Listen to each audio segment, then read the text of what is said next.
Ibnu Mas'ud radhiyallahu anhu pernah bertanya kepada Nabi sallallahu alaihi wasallam, ayyul a'mali afdal? Ya Rasulullah, terangkan kepada aku, apakah amalan yang terbaik?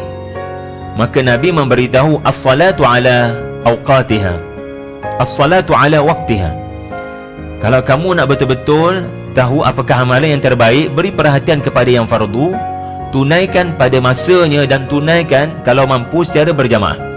Yang penting pelihara solat kamu, kerana soalan pertama di akhirat adalah tentang solat. Thumma, apa lagi ya Rasulullah selepas itu? Seolah-olah Ibnu Mas'ud menggambarkan, aku tak ada masalah dengan bab-bab semaya ni, insya-Allah.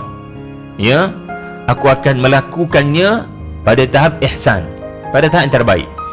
Maka Nabi menerangkan birrul walidain. Nombor 2 selepas mayang. Seolah-olah lepas mayang saja kena fikir tentang mak ayah kamu.